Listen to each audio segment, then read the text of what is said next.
जय हिंद दोस्तों। Welcome to my channel knowledge गिरी।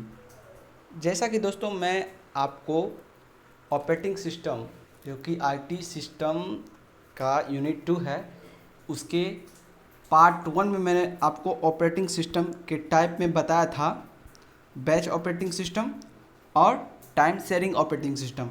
आज मैं इसको कंटिन्यू रखूँगा और आज मैं आपको पार्ट 2 में जो बचे ऑपरेटिंग सिस्टम है उसका डिटेल डिस्कस करूंगा। दोस्तों मैंने जैसा कि पिछले वीडियो में बताया था कि ये जो टॉपिक है आपके एग्जाम पॉइंट ऑफ व्यू से मोस्ट इम्पॉर्टेंट है ना। ये आपके एग्जाम में लॉन्ग टाइप क्वेश्चन में पूछा जा सकता है।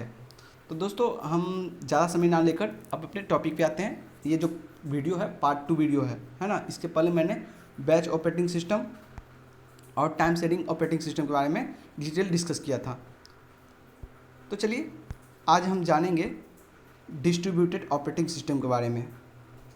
तो डिस्ट्रीब्यूटेड ऑपरेटिंग सिस्टम क्या है, इसके फर्स्ट पॉइंट को देखते हैं और समझते हैं। When many computer are interconnected to each other through a network for the purpose of sharing task then it is called distributed operating system.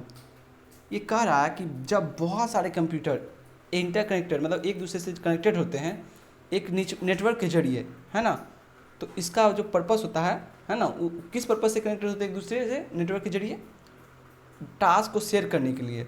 तो ये ऑपरेटिंग सिस्टम जो है डिस्ट्रीब्यूटेड ऑपरेटिंग सिस्टम कहलाता है। एक एग्जांपल लेके चलते हैं। एग्जांपल से मैं आपको समझाने का प्रयास करूँगा। बहुत अच्छा एग्जांपल मैं दे रहा हूँ। मान लीजिए कोई एक बंदा है ना, उसको वो क्या करता है, वो डाटा एंट्री करता है ना।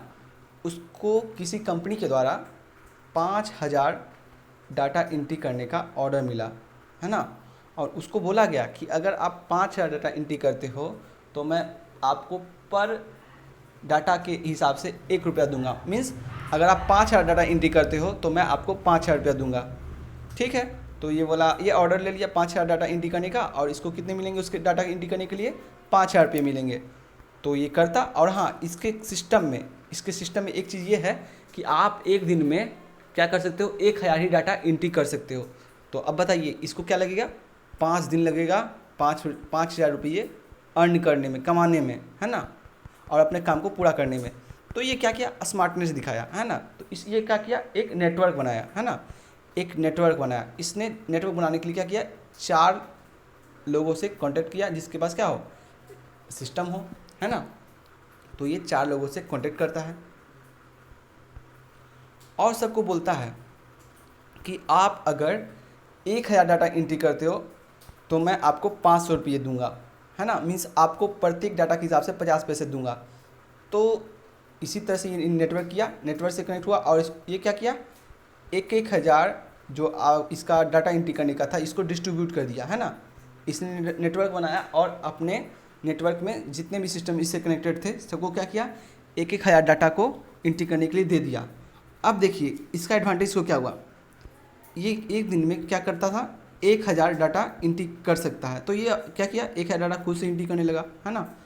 जहाँ पर इसको 5,000 कमाने के लिए 5,000 कमाने के लिए, अर्न करने के लिए क्या लग रहे थे, 5 डेज लग रहे थे, क्योंकि इसके कंप्यूटर में क्या था, एक दिन में आप 1,000 डाटा एंट्री कर सकते हो।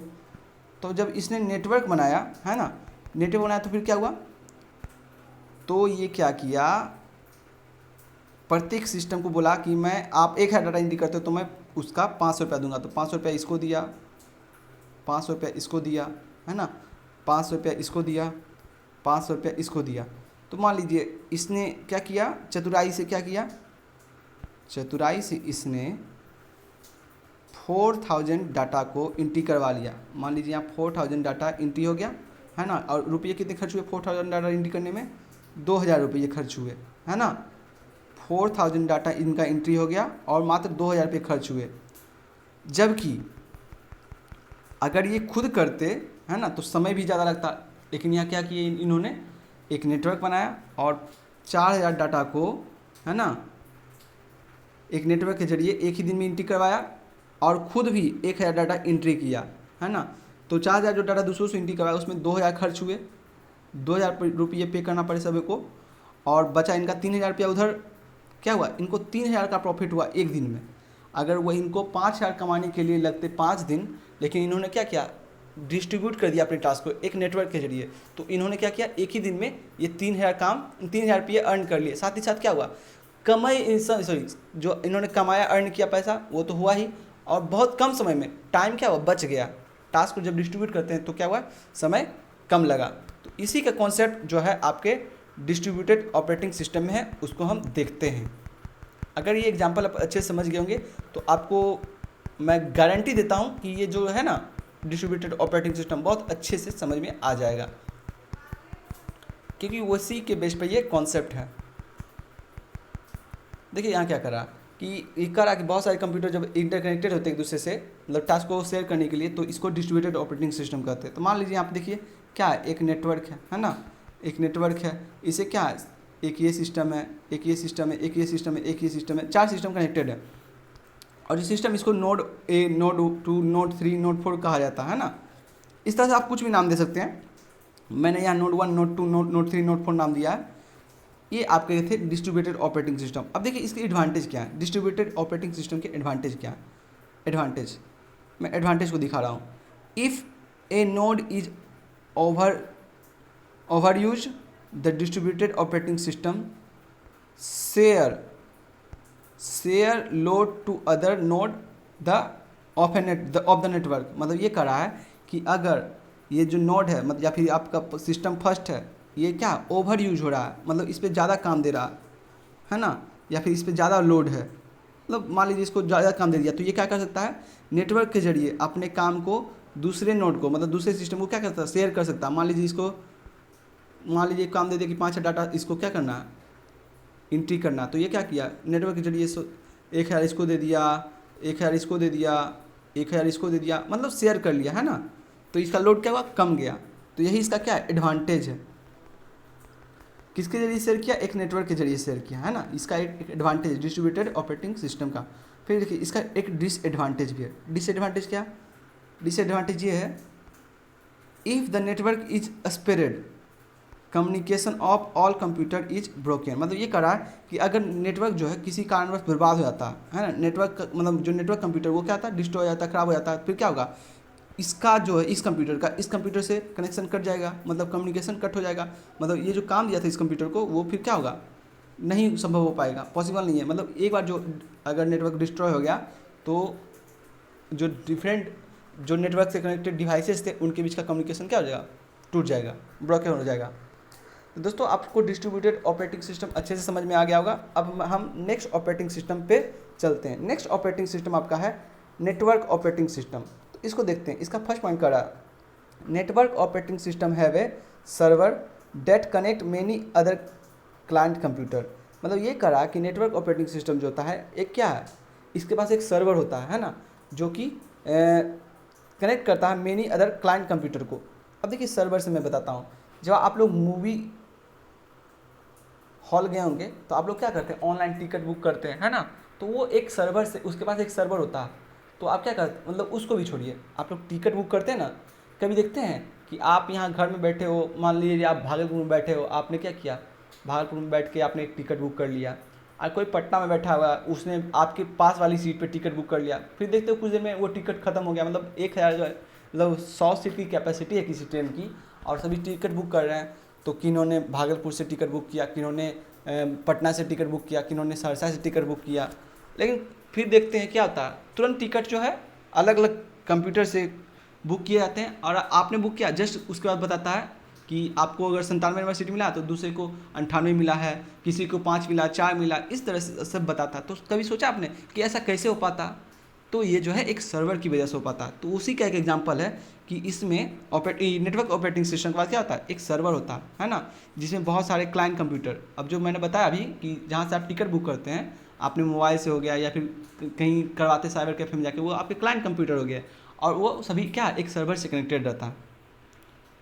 तो ये चीज़ अगर आप समझ गए होंगे तो फिर हम नेक्स्ट पॉइंट पर आते हैं। नेक्स्ट पॉइंट करा, so we can easily share our file resources and many more from server machine to all machine. मतलब ये करा है कि एक सर्वर होता है ना, उस सर्वर के कारण ही क्या कर पाते हैं हम, ईजिली से अपने फाइल को या रिसोर्सेज को बारंबार क्या कर सकते हैं, एक जगह से दूसरे, मतलब मतलब सर्वर मशीन से ऑल मशीन तक शेयर कर सकते हैं। मान लीजिए आप जब KYP कोर्स कर रहे होंगे तो आपने देखा होगा कि जब आपके क्लासरूम में 20-30 कंप्यूटर होते हैं और उसको एक मॉनिटर करने के लिए क्या होता है, सर्वर कंप्यूटर होता है। तो सारे कंप्यूटर जो है सर्वर कंप्यूटर से कनेक्टेड रहते हैं। या फिर अपने जब कंप्यूटर लैब में जाइएगा तो कंप्यूटर लैब में एक कंप्यूटर होता है, वो सर्वर कंप्यूटर होता है और उसी से बहुत सारे कंप्यूटर कनेक्टेड रहते हैं, है ना। तो यही है एक और विच आर कनेक्टेड तो है नेटवर्क, हाँ सर्वर। तो वही चीज़ मैं बोला कि इसमें सभी जो है ना कंप्यूटर वो क्या होते हैं, एक सर्वर से कनेक्टेड रहते हैं, जिसके कारण क्या होता है हम इजीली फाइल को शेयर कर सकते हैं बारंबार। अब देखिए इसका नेक्स्ट पॉइंट क्या कर रहा है, मतलब नेक्स्ट पॉइंट इसको हम समझते हैं एक किससे, इसके फिगर से समझने का प्रयास करते हैं। मान लीजिए आपका ये क्या सर्वर कंप्यूटर है ना। सर्वर कंप्यूटर्स क्या है, ये भी कंप्यूटर बी, कंप्यूटर ए, कंप्यूटर सी, कंप्यूटर डी, सारा क्या कनेक्टेड है ना। तो ये जो मेन कंप्यूटर है ना इसको सर्वर कंप्यूटर बोला जाता है। अब देखिए इसका एडवांटेज क्या है, इसका एडवांटेज अब देखिए एक चीज़ और आप इसको समझ लीजिए कि आपका जो सर्वर होता है इसका वर्क क्या होता है। ये जो है ना स्टोरेज, बैकअप और सिक्योरिटी के लिए यूज होता है। मतलब आपका सारा जो इसका जो आपका डाटा स्टोर करना, इसका डाटा स्टोर करना, इसका डाटा स्टोर करना, सभी क्या होता है सर्वर में जाके स्टोर होता है और उसका बैकअप भी देता है। मान लीजिए ये डाटा, ये कंप्यूटर जो किसी कारणवश ख़राब हो गया तो या इसको रीसेट करना, तो ये क्या करता है अपने सारे डाटा को सर्वर में भेज देता है। फिर जब ये कंप्यूटर ठीक होता है तो वो सर्वर से डाटा ले सकता है, तो एक बैकअप का काम करता है ना। और सिक्योरिटी पर्पज़ के लिए भी सर्वर का यूज होता है। अब देखिए जो नेटवर्क ऑपरेटिंग सिस्टम है इसके एडवांटेज क्या है उसको मैं देखता हूँ। तो network operating system provide a security and we need to upgrade only server machine. देखिए इसमें ये बोला है कि नेटवर्क ऑपरेटिंग सिस्टम जो है ये सिक्योरिटी प्रोवाइड करता है, और जब इसको हम क्या, जैसे इसमें सारे कंप्यूटर जो सर्वर से कनेक्टेड हैं उसका परफॉर्मेंस को हम बेटर करना चाहते हैं तो हमको बस ओनली जो है सर्वर को अपग्रेड करना पड़ता है। इसके लिए नहीं कि हमको सारा कंप्यूटर को अपग्रेड करना पड़ता, ओनली हम अगर सर्वर को अपग्रेड करते हैं तो ऑटोमेटिक इससे जो कनेक्टेड सारे डिवाइस हैं वो भी अपग्रेड हो जाएंगे। तो ये होता आपका नेटवर्क ऑपरेटिंग सिस्टम का एडवांटेज। अब इसके डिसएडवांटेज को हम देखते हैं। डिसएडवांटेज इसके क्या है, if server machine is crash then automatically the entire network will be failed. मतलब ये कह रहा है कि अगर है ना किसी कारणवश सर्वर क्रैश हो जाता है तो क्या होता है ऑटोमेटिकली जो इनसे कनेक्टेड नेटवर्क हैं वो भी क्या फेल हो जाते हैं। मान लीजिए आपने देखी कभी आप लोग बैंक गए होंगे तो बोलता हूँ सर्वर बिजी है, मतलब सर्वर अगर किसी कारणवश क्रैश हो गया या बिजी हो गया तो क्या होते हैं सर्वर से कनेक्टेड रहते हैं बहुत सारे कंप्यूटर, है ना, वो भी क्या होते हैं काम करना बंद कर देते हैं। नहीं बोलते कभी गए होंगे बैंक वगैरह तो बोलते होंगे कि आपका भी सर्वर डाउन है, मतलब क्या सर्वर क्रैश हो गया और उससे क्या है जो भी डिवाइस कनेक्टेड है वो वर्क नहीं करता। डिवाइस वर्क करता मतलब वो जो पर्पस था उनका साइट का वो जो है अच्छे से वर्क नहीं करता। ठीक, आप लोग उम्मीद करता हूँ कि आप लोग ये भी समझ गए होंगे नेटवर्क ऑपरेटिंग सिस्टम। अब मैं आपको रियल टाइम ऑपरेटिंग सिस्टम बताऊंगा। तो दोस्तों जानते हैं रियल टाइम ऑपरेटिंग सिस्टम के बारे में, इसका पॉइंट क्या कर रहा है। Real time operating system is very useful where we required a quick response, for example missile system. ये कह रहा है कि रियल टाइम ऑपरेटिंग सिस्टम जो है ये बहुत यूजफुल होता है। कहाँ पे, वहाँ पे जहाँ हमें क्विक रिस्पॉन्स की ज़रूरत होती है, जहाँ पे हमें तुरंत रिस्पॉन्स की ज़रूरत होती है, जैसे कि मिसाइल सिस्टम। अब देखिए मिसाइल सिस्टम जो था ना, जैसे हमको कहीं मिसाइल लॉन्च करवाना है तो हमको बहुत जल्दी हमको क्या चाहिए, रिस्पॉन्स चाहिए। हम जो काम दिए तुरंत वो करके हमको आउटपुट दे, है ना। तो वो बोला where the missile has the launch at the certain time. अब देखिए जहाँ पर आपका मिसाइल सिस्टम का, जहाँ देखिए मिसाइल लॉन्च होता है वहाँ पे हमको तुरंत आउटपुट चाहिए, है ना, मतलब हम जो काम दे रहे हैं करने के लिए कंप्यूटर को वो हमको उससे तुरंत रिस्पॉन्स चाहिए। तो वहाँ पे ये जो है रियल टाइम ऑपरेटिंग सिस्टम का यूज होता है। फिर देखिए हॉस्पिटल में वगैरह, मतलब कोई मरीज वगैरह है तो वहाँ पर जो हम ऑपरेटिंग सिस्टम होता है उनको क्या चाहिए, तुरंत रिस्पॉन्स चाहिए। जो काम कुछ दिए हैं जो वो नहीं कि वो देर से करे, वो ऑपरेटिंग सिस्टम इस तरह से बना होता है, मतलब रियल टाइम ऑपरेटिंग सिस्टम होता है जो कि तुरंत रिस्पॉन्स देता है। ठीक, ये चीज़ समझ गए। अब देखिए in this operating system CPU, इस ऑपरेटिंग सिस्टम में CPU provide maximum effort to its task with quick response. मतलब इसमें बोल रहा है कि ये जो ऑपरेटिंग सिस्टम है इसमें जो CPU है वो मैक्सिमम एफर्ट लगाता है अपना कि जितनी जल्दी हो सके क्या हो, जो क्विक रिस्पॉन्स दे सके। आपका जो ऑपरेटिंग सिस्टम वो क्विक रिस्पॉन्स दे सके, मतलब जिस काम के लिए आप ऑपरेटिंग सिस्टम का यूज कर रहे हैं वो तुरंत हो सके, है ना।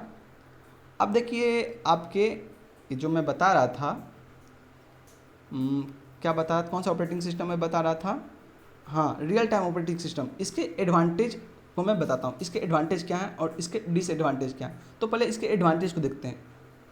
Real time operating system provide quick response. ये देखिए रियल टाइम ऑपरेटिंग सिस्टम क्या क्विक रिस्पॉन्स प्रोवाइड करता है ना, इसका सबसे बड़ा एडवांटेज है। Hence generally used in a scientific इसमें जो है ये क्विक रिस्पॉन्स के चलते हैं ना, कॉन्सिगरिंग है ना, ये जो है क्विक रिस्पॉन्स के चलते इसका जो यूज होता है इसरो में होता है, डीआरडीओ में होता है, मेनी मोर ऑर्गेनाइजेशन और बहुत सारे ऑर्गेनाइजेशन में, जैसे इसरो हो गया, डीआरडीओ हो गया। इसमें क्या है जो ऑपरेटिंग सिस्टम यूज होता है वो रियल टाइम ऑपरेटिंग सिस्टम होता है, क्योंकि वहाँ पर कोई भी जो काम होता है उसका क्विक रिस्पॉन्स उसको चाहिए, इसीलिए वहाँ पर रियल टाइम ऑपरेटिंग सिस्टम का यूज होता है। ये इसका क्या है सबसे बड़ा एडवांटेज है, क्योंकि ये क्या करता है क्विक रिस्पॉन्स देता है। फिर देखिए इसके डिसएडवांटेज क्या है। डिसएडवांटेज ये है these operating system is very costly. अब ये जो ऑपरेटिंग सिस्टम होते हैं ना बहुत ज़्यादा महंगे होते हैं, बहुत ज़्यादा कॉस्टली होते हैं, इसीलिए तो देखें डीआरडीओ इसरो में ही मात्र यूज किए जाते हैं। लेकिन क्विक रिस्पॉन्स देता है, लेकिन इसके डिसएडवांटेज ये हैं कि ये बहुत ज़्यादा कीमती होते हैं, कॉस्टली होते हैं। ठीक, अब देखिए रियल टाइम ऑपरेटिंग सिस्टम के टाइप भी होते हैं, दो टाइप के होते हैं, एक होते हैं hard real time operating system और soft real time operating system. इसके बारे में ज़्यादा हमको नहीं जानना है, क्योंकि हम जो क्वेश्चन देन टॉपिक पढ़ रहे हैं टाइप्स ऑफ ऑपरेटिंग सिस्टम के बारे में, अगर उसको हम जान लेते हैं तो हम लोग का कॉन्सेप्ट पूरा क्लियर हो जाएगा। इसी तरह से अगर आप इतना 5 ऑपरेटिंग सिस्टम का डिस्क्राइब कर देते हैं एग्जाम में तो आपको अच्छे खासे मार्क्स मिल जाएंगे। फिर देखिए ये आप बस इसका नाम भी लिख सकते हैं, multi processing operating system, multi tasking operating system, multi programming operating system, इन सबों का बस नाम ही लिख दीजिएगा काफ़ी है, क्योंकि आपने बहुत सारे पॉइंट लिख लिए 6 मार्क्स के लिए, है ना। अब देखिए मल्टी प्रोसेसिंग ऑपरेटिंग सिस्टम का एग्जांपल है यूनिक्स हो गया, OS 2 हो गया। फिर आपके देखिए मल्टी टास्किंग ऑपरेटिंग सिस्टम का एग्जांपल है लिनक्स, माइक्रोसॉफ्ट विंडो, है ना। ये सब इतना, इसके साथ ही आपका ये जो important question, most important question जो है डील हो जाता है। अब देखिए मैंने आपको सारे ऑपरेटिंग सिस्टम बताया, मैंने आपको बार बार बोला है कि जो भी क्वेश्चन है मोस्ट VVI क्वेश्चन है आपके एग्जाम में पूछे जा सकते हैं, वो भी लॉन्ग टाइप क्वेश्चन में, है ना। तो आपके इसी के साथ ये टॉपिक जो है टाइप्स ऑफ ऑपरेटिंग सिस्टम ये समाप्त होता है। अगर आपको इसमें अगर किसी तरह का कोई डाउट है तो कमेंट सेक्शन में कमेंट कीजिए और अपने डाउट को रखिए। दोस्तों अब मैं इसके नेक्स्ट पार्ट को मतलब लेक्चर 4 में आपको आगे कंटिन्यू रखूँगा जो ऑपरेटिंग सिस्टम है। ठीक है, आज के लिए इतना ही। Thank you so much.